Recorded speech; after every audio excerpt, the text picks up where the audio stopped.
Everyone, and I can see that our participants have all arrived back. I hope you had a really useful and lively breakout session, and we're now going to hear a little bit of feedback from the people who shared some of that, and then we've also got some of our experts who helped us earlier who will also be able to provide some comments. So shall we start? Corinne, do you want to just give a little bit of feedback? And before we do that, we had some questions for you that it's my fault. I should have asked them earlier, but let's ask them for you now while we have it. Can we see poll number 1, where we were going to be asking you some questions?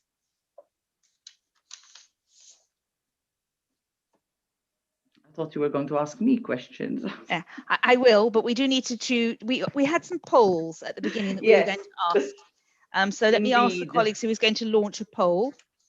And this was asking, you know, whether as we go forward for the specialist nursing, should we be looking for a single speciality, or should we be looking at more broader domains of specializations and competence, for example, management and education level? So this is where we'd like your views, because I can tell you in the group I was just in, where we were discussing the way forward at European policy level, one of the questions that came up is, we need a definition of who or what are we talking about? And I think this poll, so please feel free to vote. Do you think that the nursing specialization should be recognized as a specific speciality, for example, to deal with acute nursing or elderly people, etc.? Or should it be around the level of skills, around the competencies that that nurse has demonstrated, whether it's regardless as whether it's pediatrics or something else? So here's where we'd like to have your views.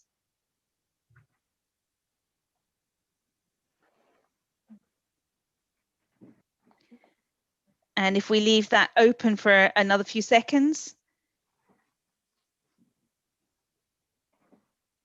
And I think this goes to the heart of how the narrative and the positioning of the specialist nurse is put forward. Is it specific to the speciality, or is it to do with the level, the competency, experience, the skill set that nurses have?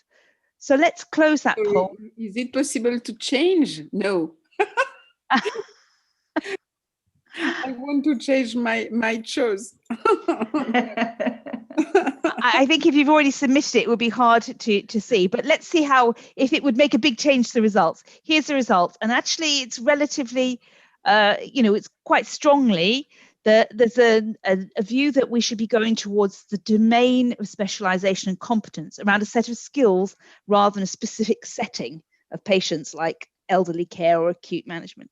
And that's this is interesting feedback, and of course we would need to validate it by polling the membership, but this is interesting because it's a debate that's going forward. We also want to ask you a few more questions about how your country addresses regulation of nurses. So let's see the next question that we had. And here's where we're asking you how things are regulated. Let's see the next poll, please. Do you think advanced nursing practice should be regulated? And again, you can do yes, no, or I don't know. And the idea here is we're sort of narrowing in the sort of range of specializations and advanced practice to see, is that something that should happen through regulation? I can tell you in the group I was just discussing, we had a conversation about the importance of regulation and legislation. So if you could vote.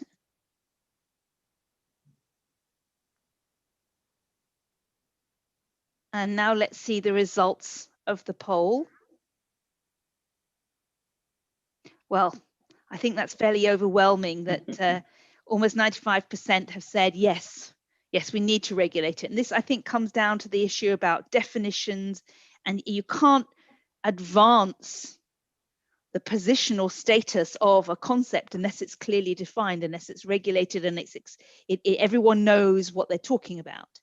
Okay, so then if there's a strong consensus amongst the audience that we need to regulate advanced nursing practice, now we wanted to know how many of you live in countries where that's actually happening. So the third question we're asking you is, in the country where you are, where you're based, where you work, and we recognize people may be working in a different country than the one they're born from. So the country where you work, is advanced nursing practice regulated? And here is where we might see a difference between the experience of whether it's regulated or not and the question before, where overwhelmingly 93% of you said it should be. Okay, Sarah's put in the chat that it's in the process of being regulated. That's good to know.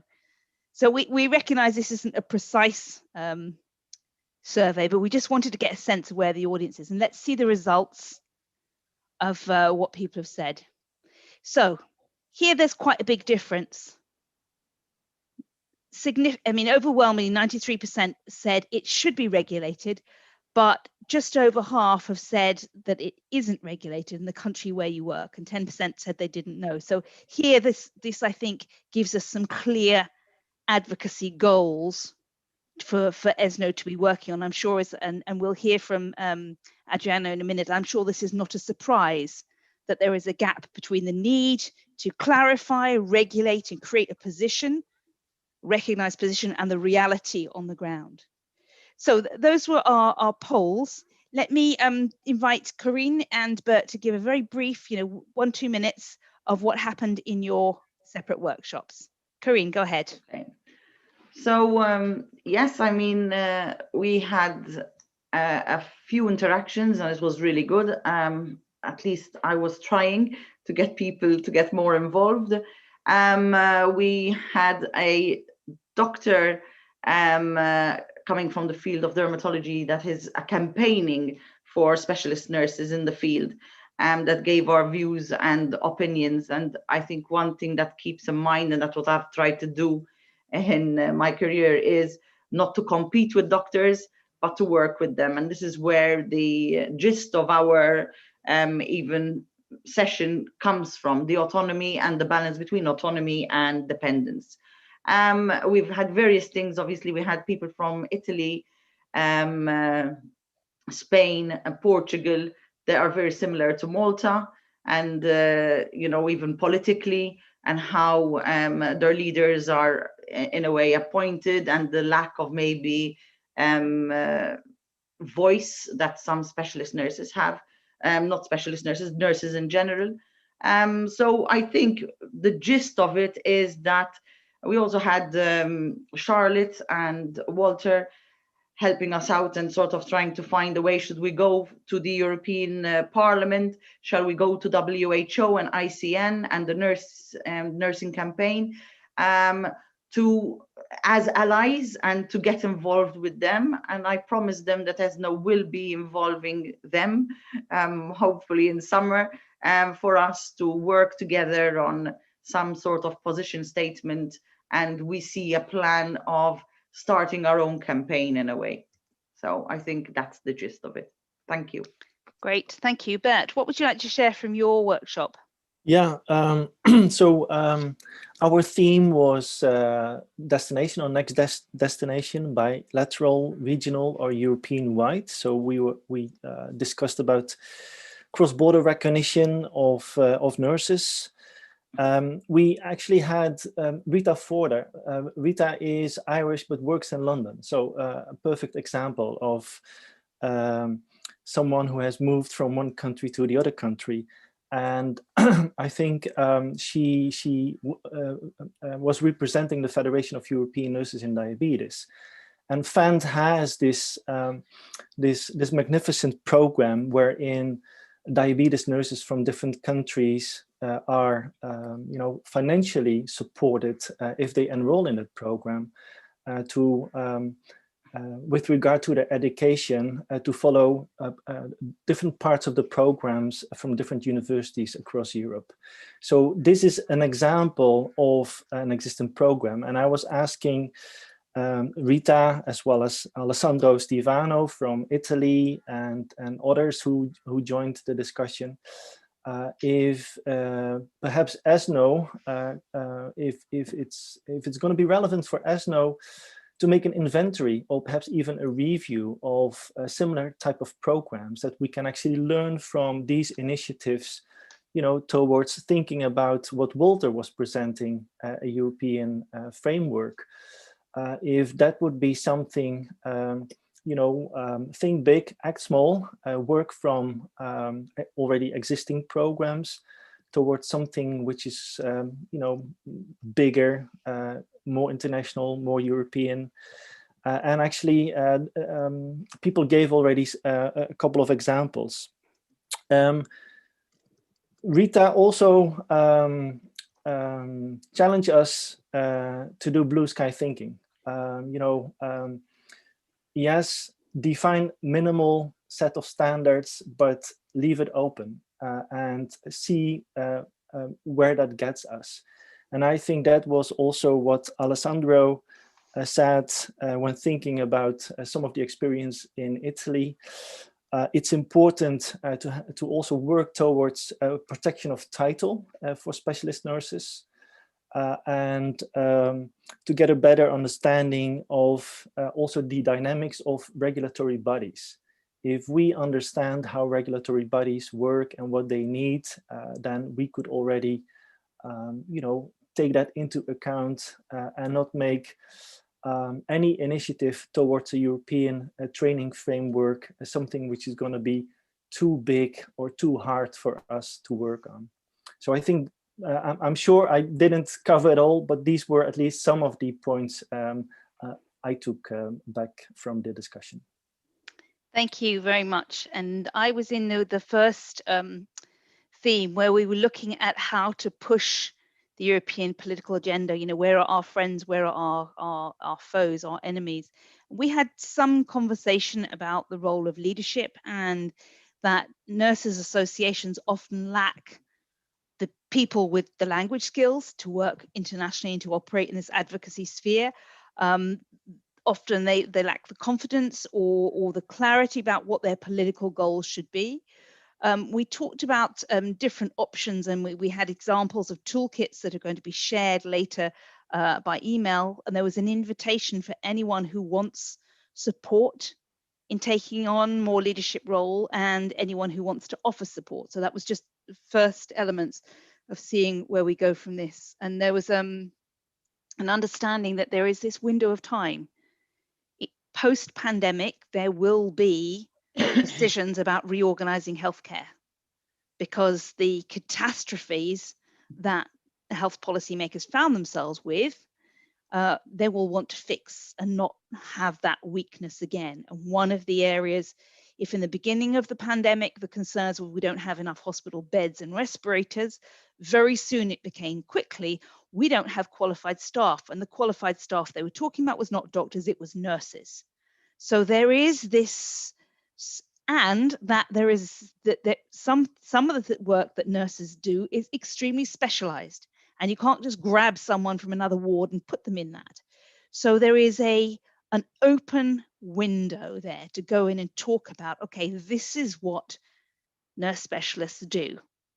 And here's how you support it. Here's how you ensure a stronger pipeline of people coming through who have that capacity and who have the competence to do both the very detailed work. But what was interesting is that, and we had, I think, on the first or second day, somebody who talked about they were a trainer of nurses and trainer of nurse specialists and how they were not on the front line, but their contribution was to develop new packages to train specialist nurses from other areas to go into intensive care. So this messaging that specialist nurses can be developed, but once they have a level of competence, they are also adaptable and can be retrained and be put into new areas because they bring this level of ability to make independent decisions and to work at a different level. So I think there's, as the configuration of healthcare systems post-pandemic talked about, there is a real opportunity, but it requires the ESNO community to get their messages very clear. And part of that's an internal, what we say in French, cuisine interne, that means internal cooking. You need to just agree what are the levels? And we've had this in the chat. It's, consultant, advanced, specialist. What are they called? What does that mean in terms of their role? And then you can advocate for either legislation or practice, etc. I just want to sort of remind people, we had a cautionary message from Sir Nigel Crisp, who works at global level, and he said, don't over focus on how you train, because that's culturally different. Set out the competencies, and then how they're developed can have its own local flavor. And I thought that was a really interesting message to take home for each of us. So that was the results of our different workshops. We now have an opportunity to have an open conversation. What can we learn from these sessions, and what are our sort of ways forward? And this is now open for all of you. We've got some good messaging coming through in the chat about where we should be going and what we do, how we amplify the voice. And I think it's even more important, some of the things that came through in the group I was in was about how often nurses are not at the table when big decisions are made. When you have big conversations about healthcare, there's usually doctors, and if you're lucky, a nurse gets in there at the end. There's something that needs to happen now, I think, to ensure that there are spaces reserved always for nurses in this conversation. So I'm looking in the chat. We have lots of comments that come in, and I have people on the panel who could help us reflect maybe what they've heard in the last few days and what their views would be going forward. So I have Alessandro Steviano, Rita Ford, Charlotte McCardle, Michelle Gunn, Vince Saliba, and Elizabeth Rosser, who are our panel of people to share their input. Let me ask each of you, and we can do this one by one. Over the last 3 years, 3 days, it's only 3 years, the last 3 days, what can you learn? What messages have you taken from these sessions that we should take forward? Alessandro. Well, actually, first of all, I would like to acknowledge the organizers of these interesting and conference that it's kind of unusual in these dreadful times to have this rich and long conference that lasted 3 days. So I would like to acknowledge all of you, especially the president, but all the board of the European Specialist Nurses Organization. According to me, because I don't want to give to say too many things. I think that it strongly emerged the importance for advanced practice nurses in Europe, but all over the world, and we can call them in different ways, because I wouldn't focus on the different specialties or the different names that are attached to this kind of nurses or health professionals, because we have to reason in a wider way. So it strongly emerged the need of recognition in their competencies to have a safer mobility and for patient safety, because this is of the utmost importance. It's pivotal, patient safety, and also for the right recognition of these professionals. We are talking in Europe, but I would dare to say all over the world. There is, it's very important to recognize the skills, the abilities, the competencies. And I think this message should come out strongly from this organization, European Specialist Nurses Organization, with other stakeholders that were mentioned by you in 10 minutes ago. Thanks. Thank you. Let me bring Rita Ford back in. You spoke a couple of days ago. What have you learnt from what you've heard of the last couple of days, and as you see as for ESNO to take forward? Thank you. And again, thank you for the opportunity to be part of this conference. I think it's really important to remember that, you know, nursing is multidimensional. You know, we've spoken about defining nursing, we've spoken about regulating nursing, but actually nursing is multidimensional. And I think it's really important that we recognize this. So nursing is about education. Nursing is about clinical practice. Nursing is about research, but nursing is also about being politically active. It's also about leadership. And I think we need to recognize all of these roles and these facets of the role. And I think an important message is that actually we're stronger together, and collectively there needs to be we need to identify our commonalities and work together for the greater good. And I think we need to identify achievable goals. And I think, you know, I'm a great believer in blue sky thinking. I've mentioned it earlier. I think, I think we've moved from the saying that the sky is the limit, because now we have, men have gone to the moon, and we have, perseverances on Mars. So we're gone beyond the sky. We can do a lot, but I think we need to be very clear, but also really strategic in how we do this, because there are some low-hanging fruit. There are some very achievable things that we can do to work towards the greater goal. So I think it's about collegiality, working together, and I suppose recognizing that there needs to be some regulatory authority under everything that we do. That would be, they're the, I suppose, the important factors for me. Thank you. And of course, there's a good reason why ESNO exists at European level, is because, of course, that's where that's the regulatory power hub at EU level, and that it forms the basis of the issues of, as you say, mobility, patient safety, as Alessandro mentioned. So it makes sense that by coming together and working at this level, you could achieve some of these goals. Charlotte, what have you taken away from our last couple of days together? You're on mute, Charlotte.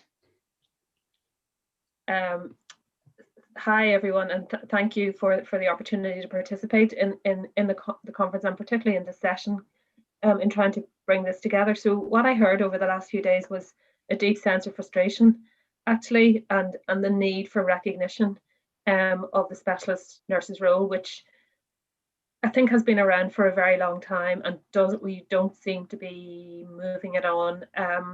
And I mean, it's complex and difficult, and will take time, but I think from what I've heard, the ability to look outside the profession, so to think globally, but also to use language, that means we're not always talking to ourselves about the language that we understand, and trying to explain what it is that specialists do in language that other people understand, like outcomes, economics, value for money.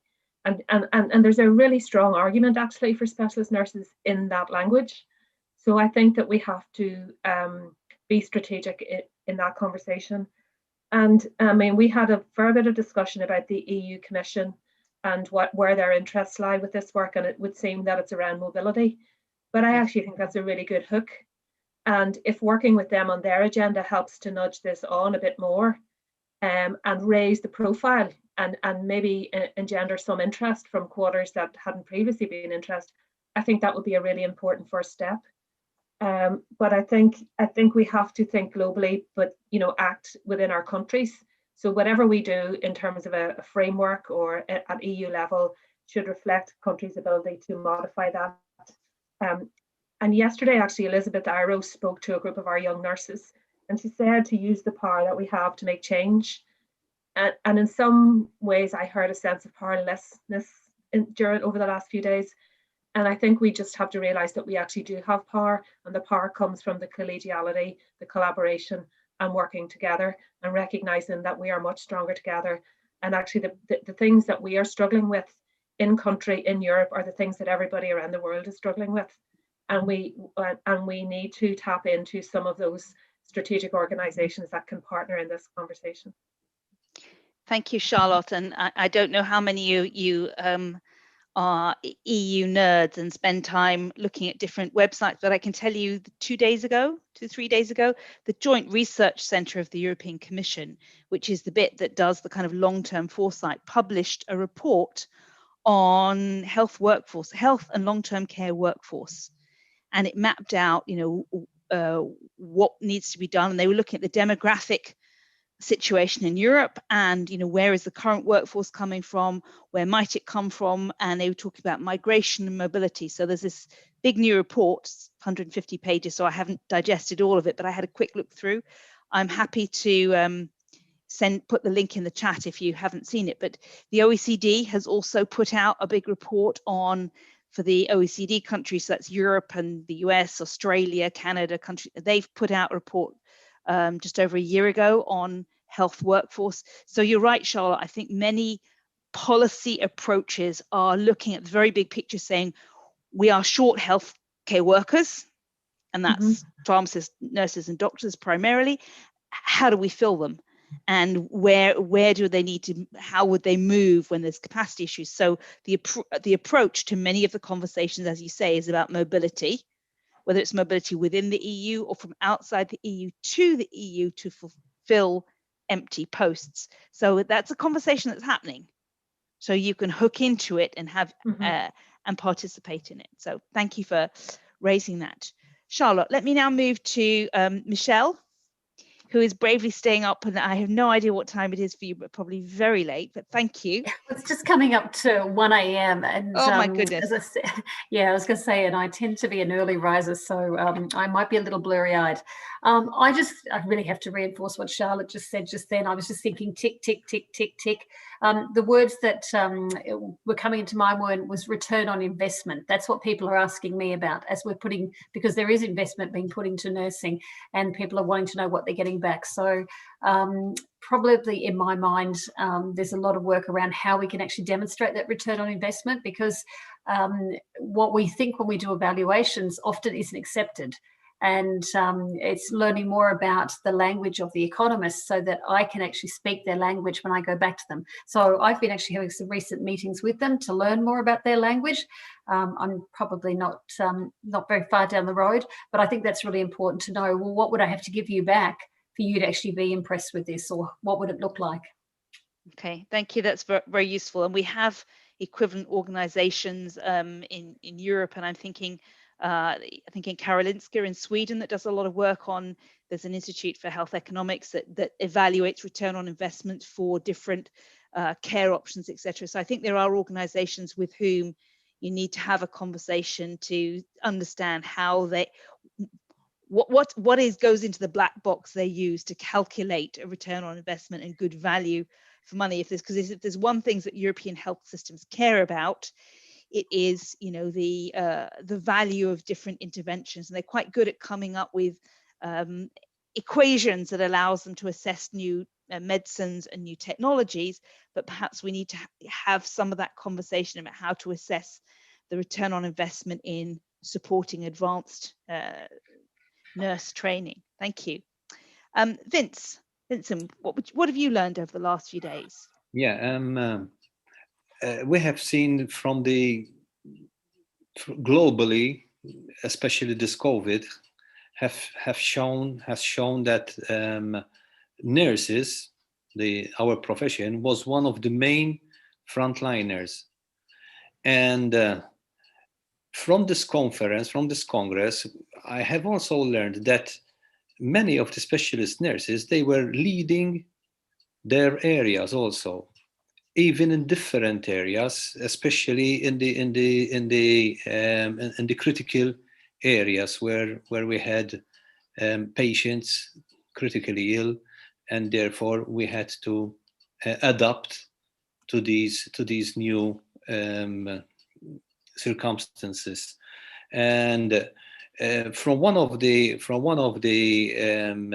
presentations, we also learned how they had grouped themselves to adapt to the situations and to plan different ways, especially how to learn new information that was being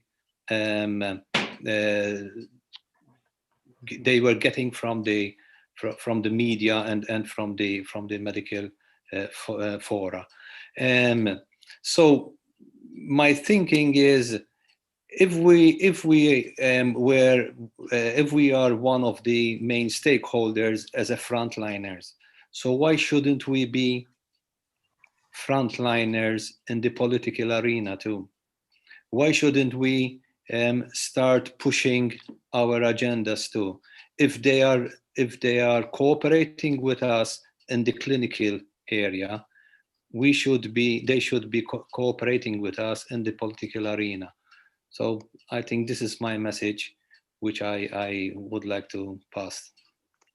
Thank you very much, Vincent, and your point is well taken. And I noticed it was put as a comment in the chat that nurses need to recognize that the work that's done on regulation and politics and advocacy is also nursing. It's a form of nursing, and it's as much a continuum of the work that you do as frontline patient care and continuous education and training.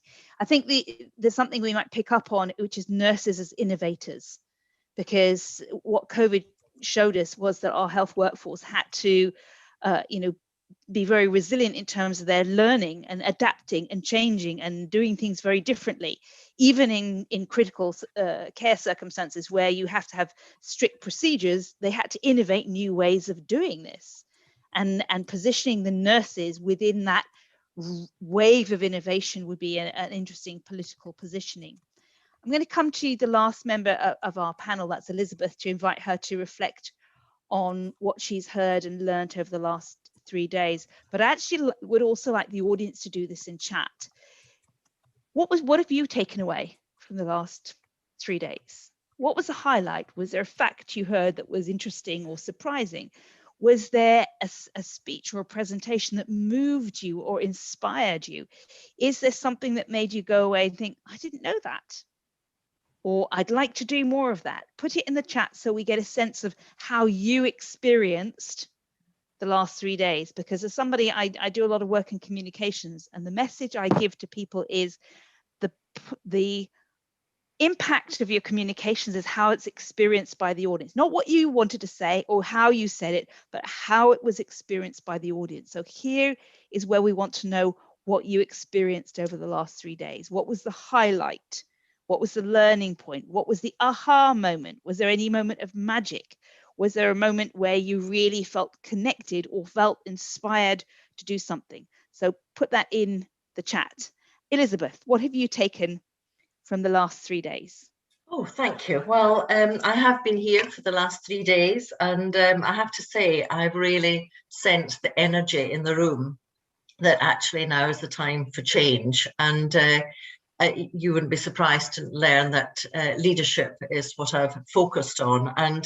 And whilst people have recognised, members have recognised the challenges they face, I think there's a sense that the future is bright. And actually, we have a trajectory of 10 years to move forwards to 2030. And we need to, as other speakers have said, to collaborate together. And as I think Nigel said this afternoon, that people make partnerships, people make relationships. And so it's you and myself and all the members of ESNO that make up the people of ESNO and need to step up to that leadership opportunity and identify. I mean, quite a number of speakers have identified the ways forward. And so it's there for the taking. You have to decide what you have taken from each of those presentations and decide on your priorities. I think some countries are further ahead than others. And I think it's quite clear that whilst you can think global, we need to think at a national level, because actually each of our countries is not quite in the order that we would like, even, never mind look at thinking globally. But there are lessons we can learn from the global community, as many people have said. So I think as leaders, we at ESNO have a responsibility now to reach out to the profession, to the specialist nurses, but also, as others have said, to people outside, as Nigel said, outside the profession and to bring that intelligence in. Identify what your vision is for the next, decide on your vision for the next 10 years and the mission of how you're going to achieve that. To collaborate together and to work with the country specific in helping people to get their partnerships, their collaborations in-house to help each of the countries forge their direction of travel, but have the backing, the support of ESNO. It's been an amazing conference. The energy has been extremely strong, and people have stayed for the duration from Wednesday right through till now, and that's been unusual in my experience. So it's been a privilege to be part of that. It's a privilege to really reinforce that it is that sense of self. Every single one of us has a responsibility to make that step forward and to stand up, step up and offer their contribution.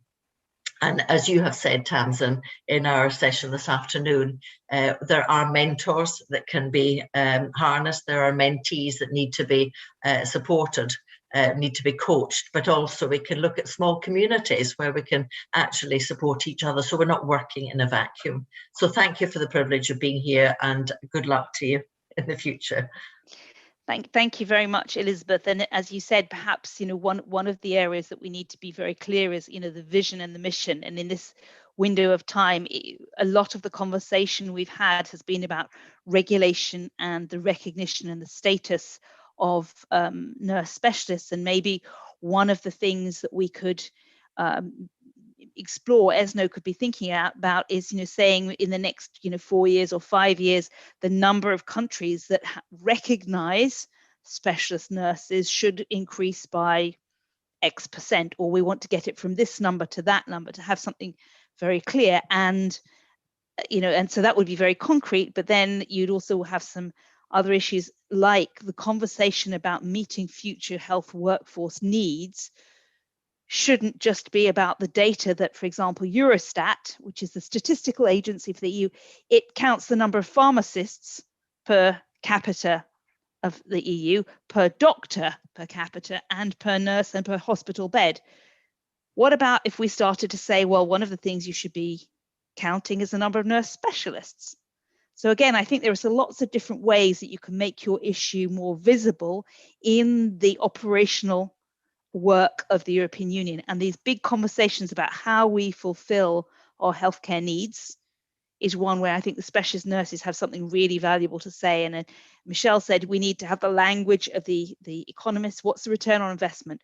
What does a specialist nurse give you in terms of, you know, patient outcomes, patient safety, maybe better adherence, better treatment of management of certain conditions, and particularly and here I think is the other area that is a big trend I see, which is the moving care out of hospital settings to communities, GPs, homes, because hospitals have now been seen as a liability because of the potential infection control. And there's an understanding if we have another disease X, like this pandemic coming, and the World Health Organization says we will have another one within 10 years.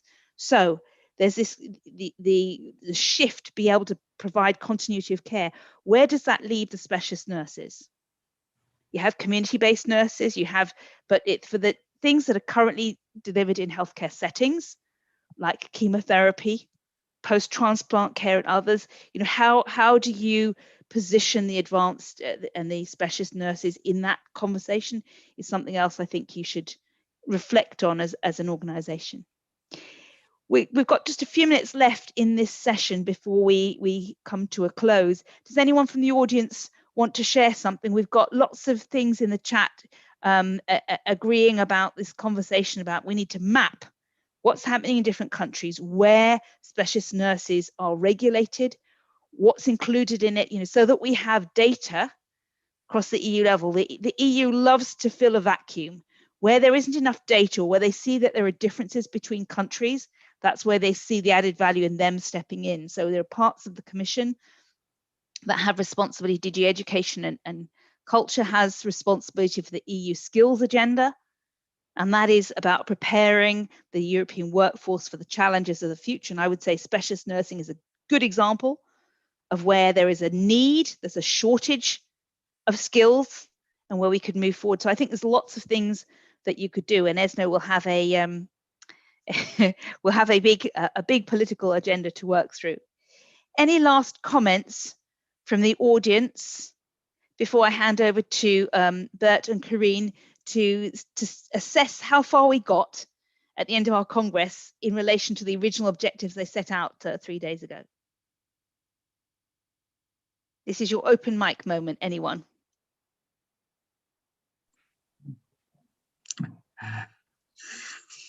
Somebody's opened their mic? Yeah, just thank you. It has been such an adventure, and it's really such a pleasure to have all these faces. And nothing could have been done with all of you and this inspiring speakers. So it leaves me more speechless. But there's a big challenge if we are going to do everything at the same time. Are we going to do this for a long period, or going to have a lot of support, a lot of engagement with all those things? So that will be an invitation after the Congress. Just engage and help us making your wishes come true with us. But I leave the bright words for our president. Okay. Bert and Corinne, is there anything you want to add? If not, I will hand over to Adriano. So final words. We have a poll. We still have a poll coming up. Oh, Still have a poll. Okay. yeah. Okay. Firstly, I think I would like to thank all the speakers and all the organizing team too, because it has been made possible, and it was truly inspiring, although it was in this sort of artificial situation. But I think the passion and the energy is still felt, as Elizabeth said before.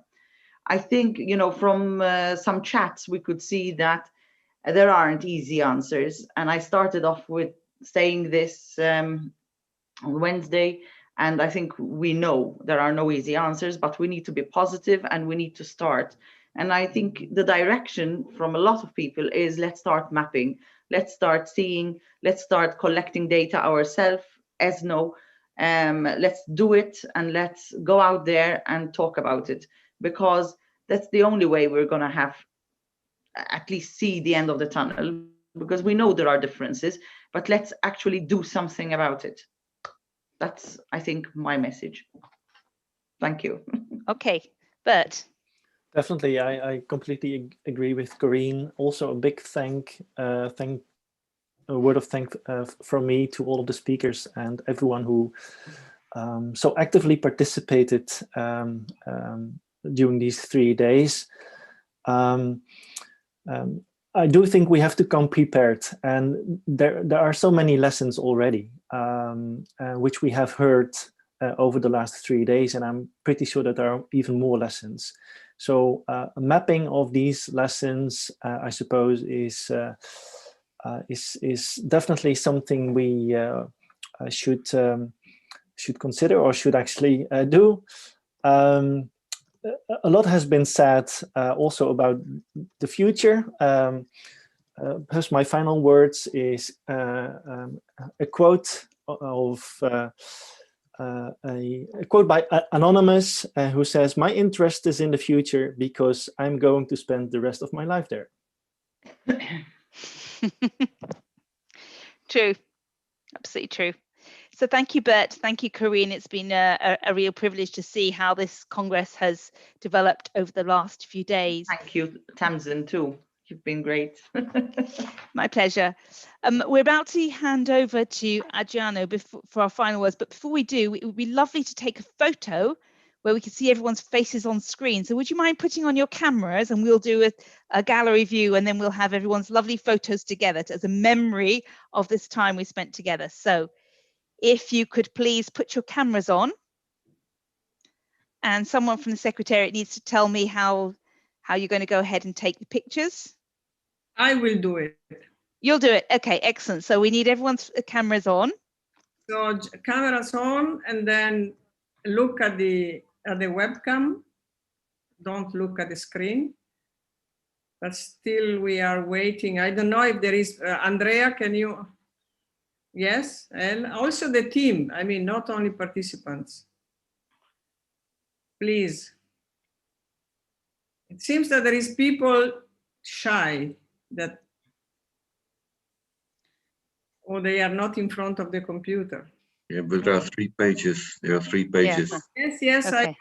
I will do the 2 pages. I will do the 2 pages. Okay. Great.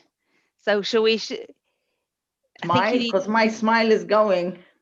So look at the webcam and smile.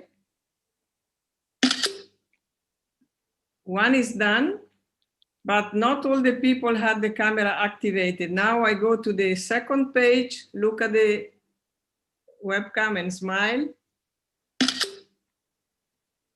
Okay, I will combine together with Photoshop. I will put all the picture together, but there are people that didn't activate the camera, so some of them don't have it. Maybe they don't have it. Yes. Some don't have an active camera. We got a message. Okay, but I did it. Thank you. Well done. That's good. Okay, thank you for this. I think Adriano, it's a suitable point for me to hand over to you to give us the final messages. Yeah, but you have to be aware that the Maria Teresa is the best photographer. Well, that photo will be great. Well, at the end, dear all attendees, from all European countries and also around the globe, on behalf of the European Specialist Nursing Organization, Board of Directors, and myself, thank you so much for the participation and for your willingness to be a part of this Congress. Especially, I want to thank to our moderators, Tamsin Rose, Bert Wierhoff, and Corinne Skiklun. And also my special thanks goes to the 2 persons. Without them, there would not be a Congress. And that's Maria Teresa Parisotto and Bear Oman. And I want a big applause for them. Turn on the microphones.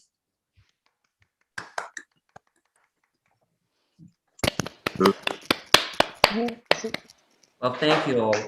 We have learned so much on Wednesday, sharing our thoughts and experience of the past turbulent year. Yesterday, and a variety of the presentation with exchanges during debates with the speakers, but also guests during the questions and reflections. And this day, all came together during the breakout sessions, enriching us all with building blocks for the future. Of course, the important point is that your input is here.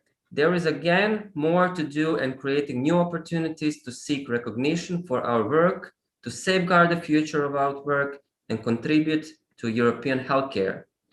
But also we need to understand that ESNO is an association of dedicated professional, specialist nursing member organization with an immense network, activities, and equipping their constitutes become competent professionals. But we are also realistic. Maybe we do not have a power on national policy level, to European policy level, to regional policy level, but we do what we do, and where our strength lay is that we have an influence on national policy, European policy, and the regional policy. And at the end, we enrich and inspire each other's. By connecting, networking, meeting, reaching out, being there, open up, share, listen, and also let your voice heard, we can make a difference. ESNO is an association, but characterized of this also to associate, and association cannot do anything without you. And from our part, we wish to create an inspiring European specialist nursing community for you. Before closing this wonderful session from a sequence of 3 congresses, I'm sure we have contributed to the future of the specialist nurses towards 2030. We started about 15 years ago with nothing, and now see where we are, having already a solid footprint in the European health arena. After the Congress, we do contact you again with outcomes, publications, and invite you to stay engaged in one way or another. With these words, I thank you for all your contribution, participation, and wish you all the best and hope to meet you again in next occasions. Thank you very much all. And from now on, we are closing the Congress.